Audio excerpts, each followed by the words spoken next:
I'm writing this under an appreciable mental strain, since by tonight I shall be no more. Penniless, and at the end of my supply of the drug which alone makes life endurable, I can bear the torture no longer, and shall cast myself from this garret window into the squalid street below. Do not think from my slavery to morphine that I'm a weakling or a degenerate.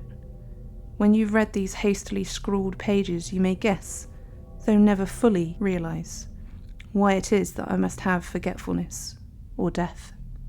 It was in one of the most open and least frequented parts of the broad Pacific that the packet of which I was supercargo fell a victim to the German sea raider.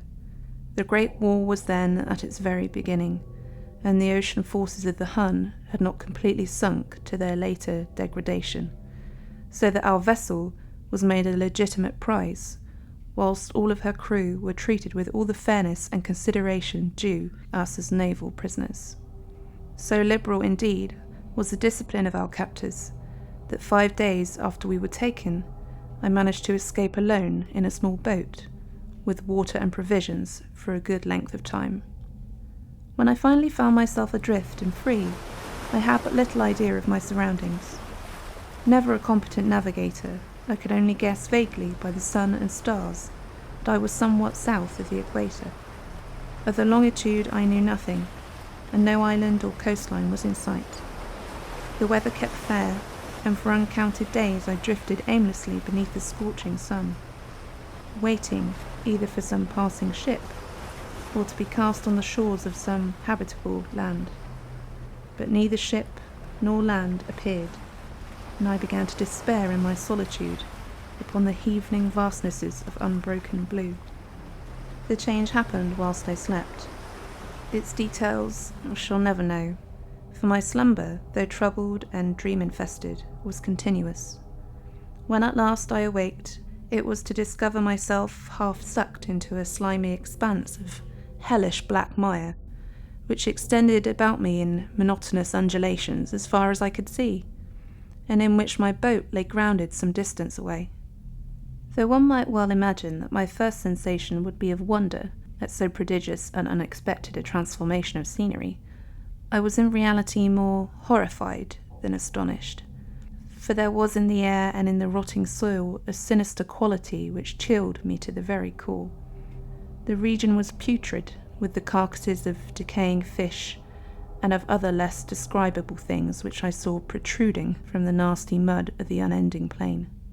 Perhaps I should not hope to convey in mere words the unutterable hideousness that can dwell in absolute silence and barren immensity.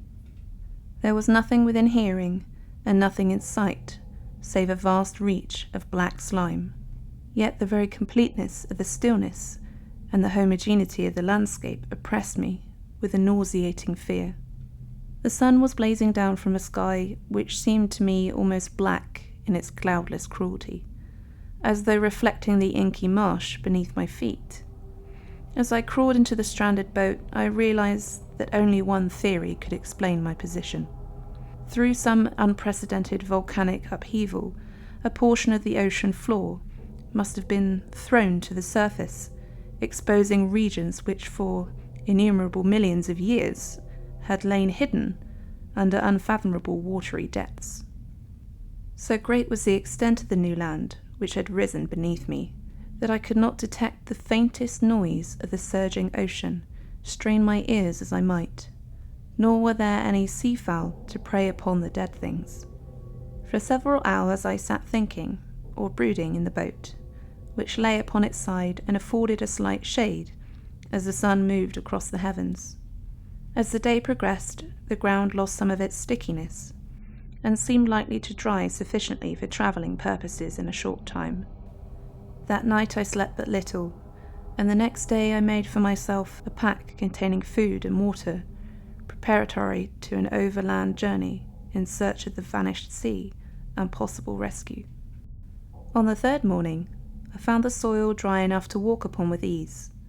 The odour of the fish was maddening, but I was too much concerned with graver things to mind so slight an evil, and set out boldly for an unknown goal. All day I forged steadily westward, guided by a faraway hummock, which rose higher than any other elevation on the rolling desert. That night I encamped, and on the following day still travelled toward the hummock, though that object seemed scarcely nearer than when I had first espied it. By the fourth evening I attained the base of the mound, which turned out to be much higher than it had appeared from a distance, an intervening valley setting it out in sharper relief from the general surface. Too weary to ascend, I slept in the shadow of the hill. I know not why my dreams were so wild that night, but ere the waning and fantastically gibbous moon had risen far above the eastern plain, I was awake in a cold perspiration, determined to sleep no more. Such visions as I had experienced were too much for me to endure again, and in the glow of the moon I saw how unwise I'd been to travel by day. Without the glare of the parching sun, my journey would have cost me less energy. Indeed, I now felt quite able to perform the ascent, which had deterred me at sunset. Picking up my pack, I started for the crest of the eminence. I've said that the unbroken monotony of the rolling plain was a source of vague horror to me, but I think my horror was greater when I gained the summit of the mound and looked down the other side into an immeasurable pit or canyon, whose black recesses the moon had not yet soared high enough to illumine. I felt myself on the edge of the world, peering over the rim into a fathomless chaos of eternal night. Through my terror ran curious reminiscences of Paradise Lost and Satan's hideous climb through the unfashioned realms of darkness. As the moon climbed higher in the sky, I began to see that the slopes of the valley were not quite so perpendicular as I had imagined. Ledges and outcroppings of rock afforded fairly easy footholds for a descent, whilst after a drop of a few 100 feet, the declivity became very gradual. Urged on by an impulse which I cannot definitely analyse, I scrambled with difficulty down the rocks and stood on the gentler slope beneath, gazing into the Stygian deeps where no light had yet penetrated. All at once my attention was captured by a vast and singular object on the opposite slope, which rose steeply about 100 yards ahead of me, an object that gleamed whitely in the newly bestowed rays of the ascending moon. That it was merely a gigantic piece of stone, I soon assured myself, but I was conscious of a distinct impression that its contour and position were not altogether the work of nature. A closer scrutiny filled me with sensations I cannot express, for despite its enormous magnitude and its position, in an abyss which had yawned at the bottom of the sea since the world was young, I perceived beyond a doubt that the strange object was a well-shaped monolith whose massive bulk had known the workmanship and perhaps the worship of living and thinking creatures. Dazed and frightened, yet not without a certain thrill of the scientist's or archaeologist's delight, I examined my surroundings more closely. The moon, now near the zenith, shone weirdly and vividly above the towering steeps that hemmed in the chasm, and revealed the fact that a far-flung body of water flowed at the bottom, winding out of sight in both directions, and almost lapping my feet as I stood on the slope. Across the chasm, the wavelets washed the base of the cyclopean monolith, on whose surface I could now trace both inscriptions and crude sculptures. The writing was in a system of hieroglyphics unknown to me, and unlike anything I'd ever seen in books, consisting for the most part of conventionalized aquatic symbols, such as fishes, eels, octopi, crustaceans, mollusks, whales, and the like. It was the pictorial carving, however, that did most to hold me spellbound. Plainly visible across the intervening water, on account of their enormous size, was an array of bas-reliefs whose subjects would have excited the envy of a Dor. I think that these things were supposed to depict men, at least a certain sort of men, though the creatures were shown disporting, like fishes in the waters of some marine grotto, or paying homage at some monolithic shrine, which appeared to be under the waves as well. Of their faces and forms, I dare not speak in detail, for the mere remembrance makes me grow faint. Grotesque beyond the imagination of a Poe or a Bulwer, They were damnably human in general outline, despite webbed hands and feet, shockingly wide and flabby lips, glassy, bulging eyes, and other features less pleasant to recall. Curiously enough, they seemed to have been chiselled badly out of proportion with their scenic background, for one of the creatures was shown in the act of killing a whale, represented as but little larger than himself. I remarked, as I say, their grotesqueness and strange size, but in a moment decided that they were merely the imaginary gods of some primitive fishing or seafaring tribe, some tribe whose last descendant had perished eras before the first ancestor of the Piltdown or Neanderthal man was born. Awestruck at this unexpected glimpse into a past beyond the conception of the most daring anthropologist, I stood musing whilst the moon cast queer reflections on the silent channel before me. Then suddenly I saw it. With only a slight churning to mark its rise to the surface, the thing slid into view above the dark waters. Vast, polyphemus-like, and loathsome, it darted like a stupendous monster of nightmares to the monolith, about which it flung its gigantic, scaly arms, the while it bowed its hideous head and gave vent to certain measured sounds. I think I went mad then. Of my frantic ascent of the slope and cliff, and of my delirious journey back to the stranded boat, I remember little.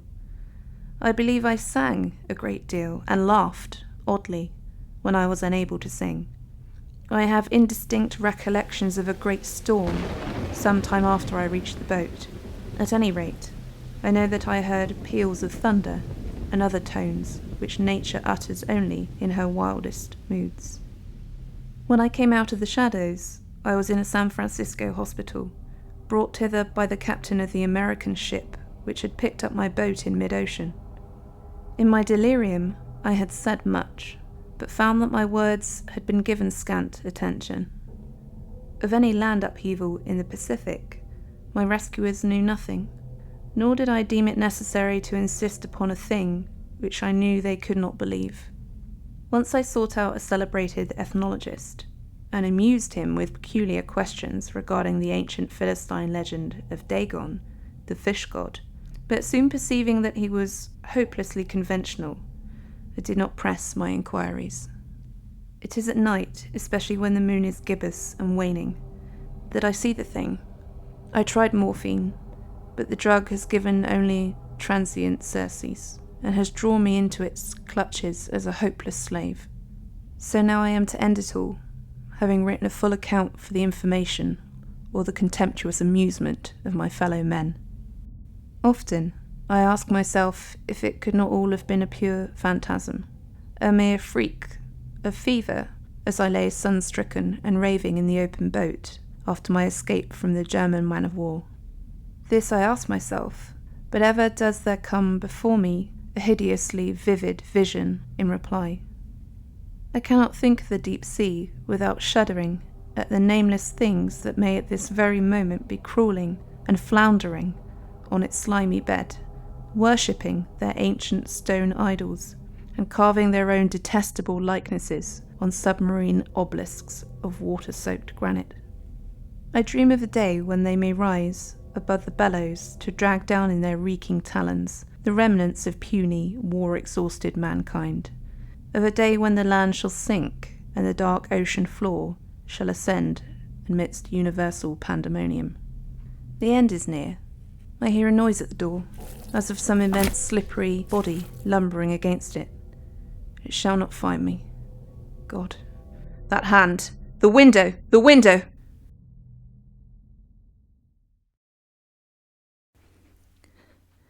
Thanks very much for listening. If you'd like to contact us or check out what we've been up to, you can find us on Twitter, Instagram, and Facebook. If you enjoyed the video today, please do like it, subscribe to the channel, and ding the bell to receive notifications about new videos. See you in the next one.